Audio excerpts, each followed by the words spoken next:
आजकल देखा जाए तो काफ़ी लोग गवर्नमेंट जॉब की तरफ शिफ्ट हो रहे हैं। जो यूथ जो है वो गवर्नमेंट की जॉब की तरफ शिफ्ट हो रहे हैं। तो उस समय में उनके लिए आपके साइड से क्या मैसेज रहेगा? जिसको को काम करना है, ग्रोथ लानी है, खुद को और अपनी फैमिली को और समाज के लिए कुछ करना है तो बिजनेस करें। और बिजनेस के साथ साथ अपने प्राइवेट जॉब पे करना हो, क्योंकि प्राइवेट जॉब में पोटेंशियल बहुत है, अपना इम्प्रूवमेंट बहुत है। जब आप एक गवर्नमेंट एम्प्लॉय को 10 ईयर का एक्सपीरियंस देखते हैं और एक प्राइवेट एम्प्लॉय को एक्सपीरियंस देखते हैं तो दोनों आसपास खड़े भी नहीं हो सकते कॉन्फिडेंस में।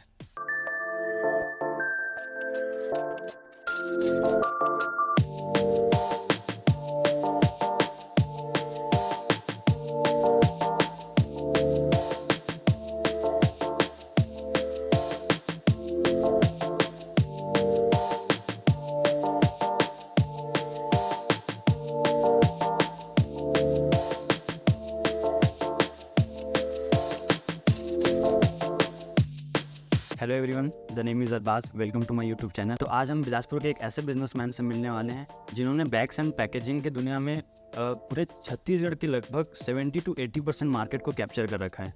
तो आइए आज हम इनसे मिलते हैं। वेलकम सर, कैसे हैं आप? आप बताइए। सब बढ़िया सर। हमको थोड़ा बताइए कि साईं बाबा पैकेजिंग की शुरुआत आखिर कब से हुई? साईं बाबा पैकेजिंग की शुरुआत 1996 ओके। के आसपास हुई और सिर्फ साईं बाबा पैकेजिंग की शुरुआत नहीं हुई थी, इसके पहले की छोटी छोटी सी प्रिंटिंग यूनिट की जर्नी थी हमारी। तो सर आप प्रिंटिंग इंडस्ट्री में आप स्टार्टिंग से हैं, जॉब वगैरह करते थे, आखिर इसका एक्सपीरियंस कैसे मिला? एक्चुअल मेरी उम्र ये होगी नियर अबाउट 16 ईयर। तब मैं एक बुधवारी बाजार में एक रेवन की शॉप में जॉब करता था। 400 पर मंथ की मेरी सैलरी थी, मैं वहाँ जॉब करता था। तब मैं क्लास 8 पास आउट करके ओके।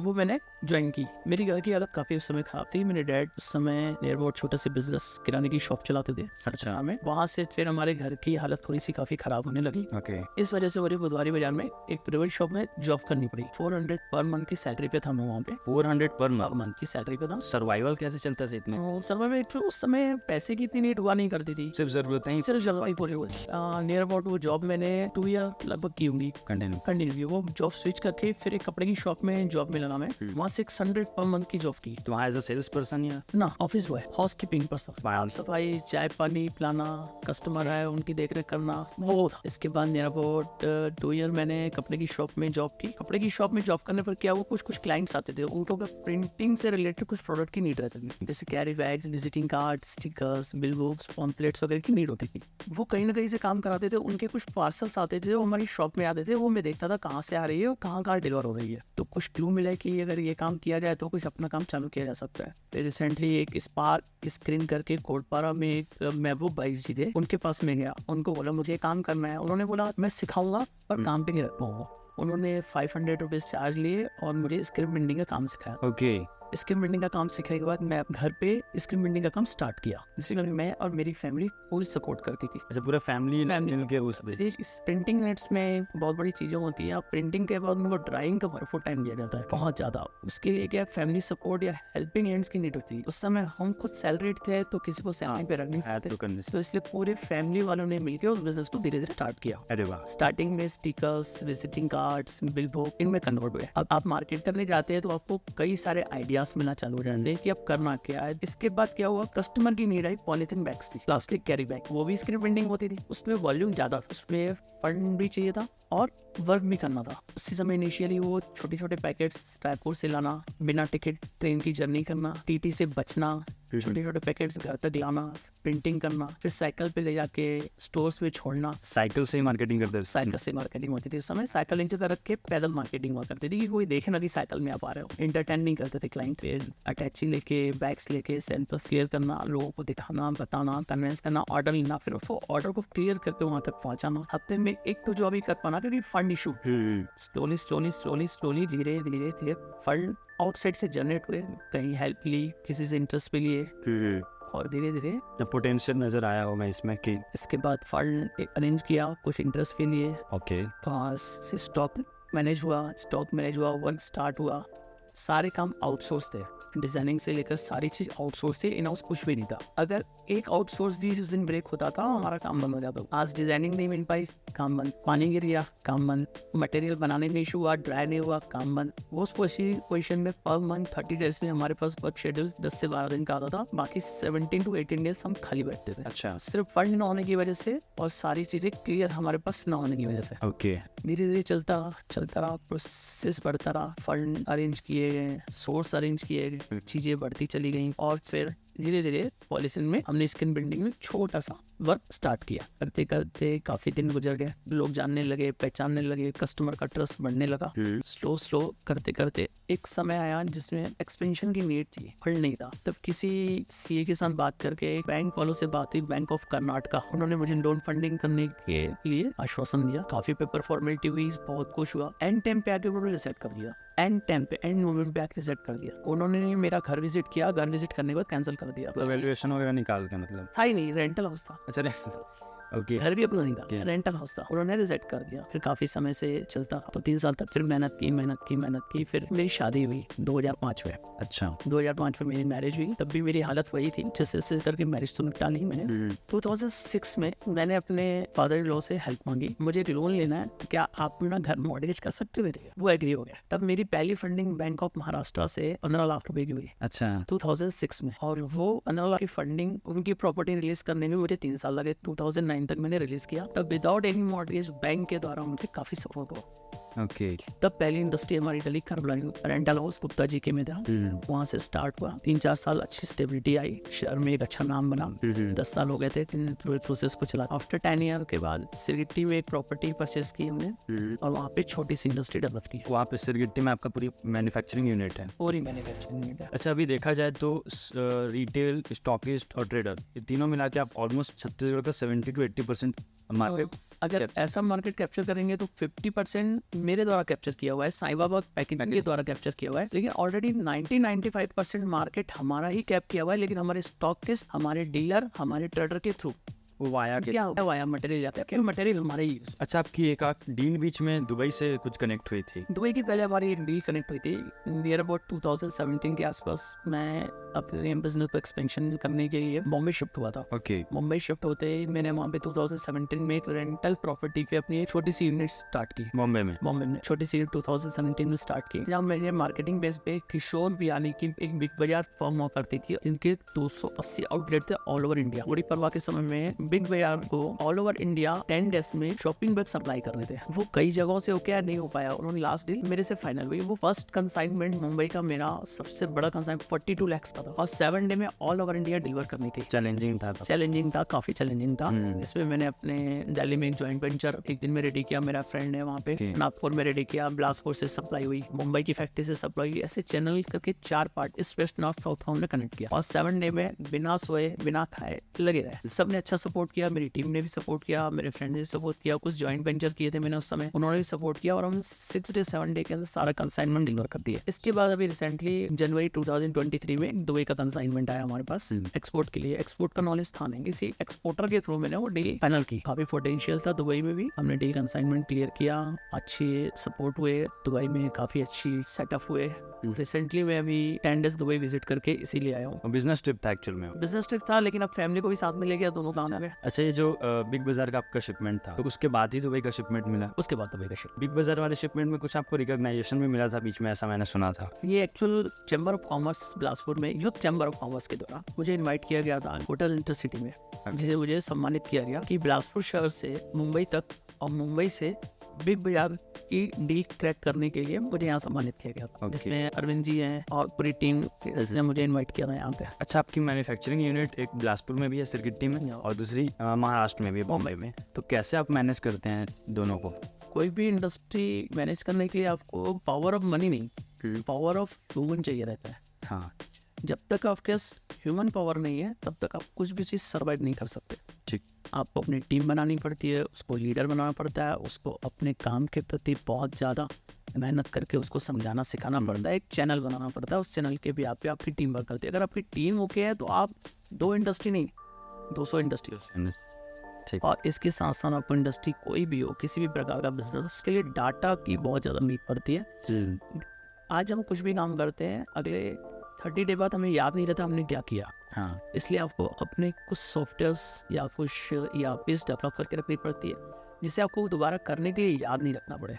तो वो आपका डाटा बात करता है कि आपने क्या किया है, उसके बिहाफ पे आप अपने काम बहुत अच्छे से spend कर सकते हैं। अच्छा, बिजनेस में ये भी है कि time to time technology adopt करना भी एक बहुत 100 इम्पोर्टेंट रहता है। वो फर्स्ट प्रायोरिटी है। एक्चुअली जिस हिसाब से अभी डेवलपमेंट आ रहे हैं, टेक्नोलॉजी से IT डेवलप हो रही है, उसके भी आप पे सारी मैन्युफैक्चरिंग यूनिट्स में कंटिन्यू चेंजेस हो रहे हैं। ओके, एक समय था हीट वर्किंग होती थी, अब अल्ट्रासोनिक वर्किंग होती है, अभी एक्सट्रूडर वर्किंग में कन्वर्ट हो गई सारी चीज़ें। अब कंटिन्यू आपको अपनी मशीन्स को भी, अपने स्टाफ को भी, खुद को भी अपग्रेड ट्रेनिंग देते रहना पड़ता है। इसके भी आप पे आपका स्टाफ कंटिन्यू अपग्रेड होता है और कस्टमर से बेटर डील कर पाता है। अच्छा, अगर देखा जाए तो आपका पूरा ही बिजनेस कस्टमाइजेशन बेस्ड है, जिसके लिए आपका और आपकी टीम का क्रिएटिव होना मस्ट है, समझिए। 100%। तो उसको कैसे मैनेज करते इसमें आपको मल्टीपल टास्किंग को ड्रॉप करना पड़ेगा पहले। अगर आप मल्टीपल टास्क कर रहे हैं किसी एक पर्सन के साथ, पॉसिबल नहीं है। एक पर्सन एक टास्क, डेडिकेटेडली उसी में डेडिकेटेडली वो वही वर्क करेगा, उसे डेली वही करना है, तो क्वालिटी इंप्रूव होती रहेगी।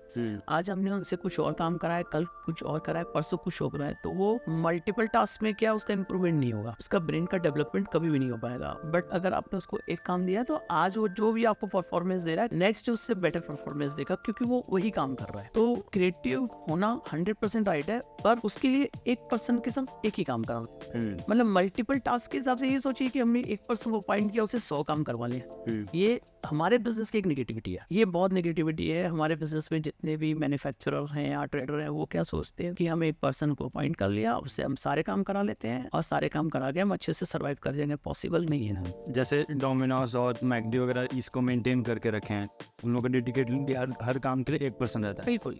एक्चुअल इस पूरे परफॉर्मेंस को हम बोलते हैं कल्चर ड्रिवन कंपनी। जब कोई कंपनी कल्चर में आ जाती है, उसके कल्चर में डाउट हो जाती है, तो आपको क्या होता है, आप डोमिनोज जाएंगे, यहाँ से पिज्जा लेंगे, आपको एक फॉर्मेट मिलेगा कि उसके हेड्स होते हैं, ये पिज्जा की साइज क्या होनी है, उसमें चीज़ कितनी होनी है, उसमें पुडिंग कितनी होनी है, उसका जो सेल्स एग्जीक्यूटिव आपसे कैसे ट्रीट कर रहा है। फिर ये बॉम्बे जा रहे हो, बॉम्बे में भी सेम ट्रीटमेंट मिल रहा है। तो सर कल्चर, तो बड़ी मल्टीनेशनल कंपनीज या जो भी कॉर्पोरेट बिजनेस करते हैं, वो कल्चर पे पहले बिलीव करते हैं और डाटा पर। तो अगर आपकी कंपनी में कल्चर है, तो एक तो एटमॉस्फेयर हेल्दी होगा, सेकंड आपको बेनिफिट ये मिलेगा कि आपको कभी भी ऐसा नहीं लगेगा जिस कंपनी से हम डील कर रहे हैं वहाँ पे कुछ और है, यहाँ पे कुछ और है। आपको सेम एटमॉस्फेयर इंडिया में, आउट ऑफ इंडिया, एक छोटे छोटे गाँव में भी आपको वही कल्चर देगा, तो आप कॉन्फिडेंट रहते हैं उनसे डील करने के लिए। तो ये कल्चर लाना बहुत जरूरी है, और कल्चर तभी आ सकता है जब वो आपका जो भी आपके यहाँ एम्प्लॉय है, उसको आप उस लेवल तक ट्रेंड करके रखेंगे। अच्छा सर, अपने कुछ अपकमिंग प्रोजेक्ट्स के बारे में बताइए, आगे और कहाँ आप एक्सपेंड। 2023 एंड का हमारा टारगेट 4 इंडस्ट्री इनोग्रेट करने का टाइम है। इसमें विकास इंडस्ट्री,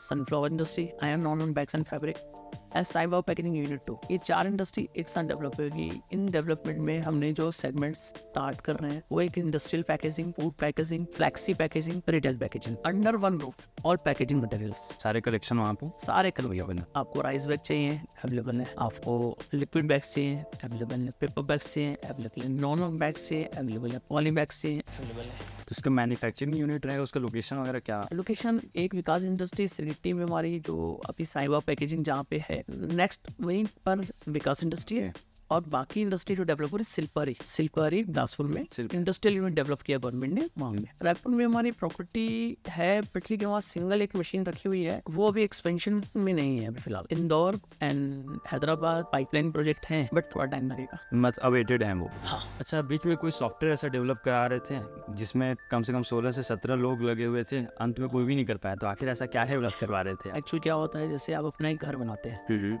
आपको पता होना चाहिए कि मेरे घर पे मुझे सोना कहाँ पे है, मेरी ड्रॉर्स कहाँ पे है, मेरे पेपर्स कहाँ रखे हैं, मेरे पेन कहाँ रखे नहीं होनी चाहिए, मेरा ग्लास कहाँ होना चाहिए। आप अपने हिसाब से सिंगल हैंड ऑपरेटिंग अपना रूम डेवलप कराते हैं। वैसे ही बिजनेस में भी आप सिंगल हैंड ऑपरेटिंग, आपको एक सॉफ्टवेयर की नीड होती है। आप जो कर रहे हैं वो आपको पता है, आप उसको ईजी कैसे कर सकते हैं। तो ईजी करने के लिए आपको एक सॉफ्टवेयर, और सॉफ्टवेयर कहने का मतलब कि डाटा कैसे आप तक आने चाहिए। अगर रिपोर्टिंग मतलब उसकी प्रॉपर रिपोर्टिंग, आपके एंट्रीज, क्योंकि हमारे बिजनेस में सबसे पहली चीज है, जो पार्टी हमारी रिपीटेड पार्टी है। रिपीटेड पार्टियां होने की वजह से क्या है ना, उनके पास कोई कोई सैंपल्स होते हैं ना, हमारे पास कोई सैंपल्स होते हैं, वो डिस्ट्रॉय हो जाते हैं। हमने किसी पार्टी का 2 साल पहले कोई काम किया है, वो उनको काम बहुत पसंद आया, आफ्टर 2 ईयर वो पार्टी रिपीट हो रही है, तो शुरू से शुरुआत करनी पड़ती है। इसलिए हमने सॉफ्टवेयर डेवलप किया कि उनकी सारा डाटा हम ऐसे एंट्री कर देंगे कि 1 क्लिक में उनके साथ 2 साल पहले हमने क्या काम किया था, वो सारी चीजें की, क्या प्राइसिंग थी, सारी सैंपल्स क्या थे, वर्किंग क्या थी, कैसे डील हुई थी, क्या हुई थी, उसके बेस पे हम पार्टी को नेक्स्ट टाइम जब डील करने के लिए जाते हैं तो विद इन 2 मिनट हम उनको कन्विंस कर, फर्स्ट टाइम कन्विंस करने में 2 घंटे लगते हैं, सेकंड टाइम कन्विंस करने 2 मिनट लगते हैं। तो ये टाइम सेविंग के साथ साथ डाटा एंट्री के साथ साथ हम क्वालिटी इंप्रूव करने में सॉफ्टवेयर डेवलपमेंट में नियर अबाउट सॉफ्टवेयर इंजीनियर्स जो काम कर रहे थे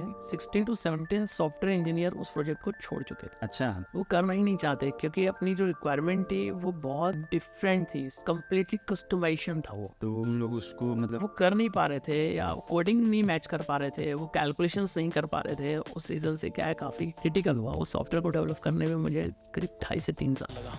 2.5 से 3 साल बाद अब सॉफ्टवेयर मेरे पास जो चल रहा है वो 5 साल 6 साल से चल रहा है और हमारा काम बहुत ईजी है। सर एक लास्ट थिंग पूछना चाहूँगा कि आपको अपने बिजनेस में 3 पॉजिटिव पॉइंट क्या लगते हैं कम से कम? आपने न्यूज़पेपर पढ़ा है? बहुत कम पढ़ता हूँ। छोटी सी ऐड आती है, चार्जेस लगते हैं आपको 500 रुपये से लेकर 50,000 तक। टीवी ऐड देते हैं आप, 15 सेकंड 10 सेकंड की ऐड आती है और ऐड देने के बाद अब क्या होता है, खत्म हो जाता है। इसमें बहुत सारा आपको पे करना पड़ता है और उसमें टाइम लिमिट्स होती है कि के बाद आपकी ऐड नहीं आनी या न्यूज़पेपर 1 डे के बाद आपकी ऐड नहीं आनी। हमारी बैग में ये बेनिफिट है कि हम 3 रुपये से लेकर 15 रुपये तक के लिए जो आपकी बैग की एडवर्टाइजमेंट करते हैं वो आपके आज के लिए नहीं है, वो जब तक वो मार्केट में हैंड टू हैंड रन करेगी तब तक आपकी ऐड होनी। तो ये पॉजिटिव है ऐड के लिए, एक आपके बिजनेस को इम्प्रूव करने के लिए। लेकिन हमारा प्रोडक्ट आज की डेट में हर एक कंपनी के लिए स्टेटस सिंबल है। अगर किसी शोरूम में या फूड इंडस्ट्री में कहीं भी जा रहे हैं और कोई भी चीज खरीद रहे हैं तो आप उसमें सबसे बड़ा इशू क्या होता है कि अगर आपको प्लेन बैग देते हैं तो आपको लगता है डुप्लीकेट है, एक फील आता है, डुप्लीकेट है, कॉपी है। पर अगर वो फर्म अपने नाम की छपी हुई बैग से अपनी ब्रांडिंग देती है तो आप ट्रस्ट करके उसको ले आते हो। तो हमारा काम भैया ब्रांड करना और आपके फर्म को डेवलप करना और आपके ब्रांड को अपग्रेड करना। ये पॉजिटिविटी है कि बहुत कम खर्चे में हम आपको बहुत आगे तक लेके जाते हैं। सेकंड नेगेटिव हमारे बिजनेस में कुछ भी नहीं है क्योंकि हमारे जो प्रोडक्ट है वो मल्टीपल यूजेस हैं। फर्म कोई भी हो, चाहे वो फूड इंडस्ट्री हो, चाहे आपकी रिटेल काउंटर्स हो, चाहे मेडिकल इंडस्ट्री हो, चाहे किसी भी प्रकार की इंडस्ट्री हो, हमारे बैग्स और हमारी प्रिंटिंग हर जगह काम आती है। अच्छा, जैसे एम्प्लॉय सिलेक्शन की अगर बात की जाए, ठीक है, तो आजकल देखा जाए तो काफ़ी लोग गवर्नमेंट जॉब की तरफ शिफ्ट हो रहे हैं। जो यूथ जो है वो गवर्नमेंट की जॉब की तरफ शिफ्ट हो रहे हैं, तो उस समय में उनके लिए आपके साइड से क्या मैसेज रहेगा? और जिनको काम करना है, ग्रोथ लानी है, खुद को और अपनी फैमिली को और समाज के लिए कुछ करना है तो बिजनेस करें और बिजनेस के साथ साथ अपने प्राइवेट जॉब पे करना हो क्योंकि प्राइवेट जॉब में पोटेंशियल बहुत है, अपना इंप्रूवमेंट बहुत है। जब आप एक गवर्नमेंट एम्प्लॉय को 10 ईयर का एक्सपीरियंस देखते हैं और एक प्राइवेट एम्प्लॉय को एक्सपीरियंस देखते हैं तो दोनों आसपास खड़े भी नहीं हो सकते कॉन्फिडेंस में। ट्रू है, 101% एक प्राइवेट जॉब करने का कॉन्फिडेंस बहुत हाई होता है और गवर्नमेंट जॉब का काम करने का तरीका बहुत लो होता है और उनका कोई मैच नहीं है। अब प्राइवेट जॉब में बेनिफिट ये है कि ग्रोथ आप पर डिपेंड करती है, आप कितनी जल्दी अपने आप को ग्रो कर रहे हो। ठीक, आप इम्प्रूव करते जाइए और ग्रो करते जाइए, इम्प्रूव करते जाइए, ग्रो करते जाइए। गवर्नमेंट जॉब में आपका फिक्स है, आपको कब सैलरी इंक्रीज होनी है, कब आपकी प्रमोशन होनी है, कितना परफॉर्मेंस देना है, क्या करना है, वो गवर्नमेंट डिसाइड। शायद ये भी एक रीज़न है कि वो एम्प्लॉय जान के ज़्यादा एफर्ट लगाना भी नहीं चाहता क्योंकि जो एक्चुअल आज की डेट में कोई काम करना ही नहीं चाहता था और जो काम करना चाहते हैं, देखो सबसे बड़ी बात है गवर्नमेंट जॉब में ना, अगर एक जॉब निकलती है, एक वैकेंसी निकली एक वैकेंसी के कम से कम 1 लाख हाँ एप्लीकेंट एप्लीकेंट होते हैं। आ जाते। अब आप ये सोचिए कि प्राइवेट जॉब में इतनी सारी जॉब खाली पड़ी है, हाँ अब जब चाहो तब। हाँ फैक्ट है। फर्क ये कि आप कैसे इम्प्रूव कर रहे हो अपनी लाइफ को, अपनी चीज़ों को, वो आपको इम्प्रूव करना है। तो प्राइवेट जॉब में ना पोटेंशियल ज़्यादा। अच्छा, प्राइवेट जॉब में सबसे अच्छी बेटर है कि अगर आपने कहीं पर परफॉर्मेंस बहुत बेहतर दी है तो उसकी इक्विवेलेंट कंपनी आपको हायर कर सकती है उससे एक्स्ट्रा जॉब, एक्स्ट्रा में। ठीक बात। गवर्नमेंट जॉब में हाँ प्राइवेट में तो स्काई इज द लिमिट, आप जैसा चाहे वैसा करते जाइए। ये इतना आजकल के यूथ को काम नहीं करना है, उनको 9 to 5 की ड्यूटी चाहिए, स्मूथ लाइफ चाहिए और वो नहीं करना चाहते तो आपसे नहीं करा सकते। एक वर्ड है बोलते हैं, जो अपना भला नहीं कर सकता उसको कोई भला नहीं कर सकता। तो अगर वो अपना भला करना चाहेगा ना तो हर तरीके से कर सकता है, उसको एफर्ट नहीं लगाना, लेकिन वो करना ही नहीं चाहता, उससे कोई करा भी नहीं सकता। अच्छा सर, आपकी क्वालिफिकेशंस कितनी है? 12th पास। 12th pass out. Commerce stream से या 12th में कॉमर्स, मैं साइंस का स्टूडेंट बच्चों। एक्चुअल फ्यूचर प्लान ये था कि अगर सपोर्ट रहा तो हो सकता है कि मेडिकल लाइन पे जाने का, पर फैमिली बैकग्राउंड इतना वीक था उस समय कि वो फी पे करने की जगह पे नहीं थे। ओके।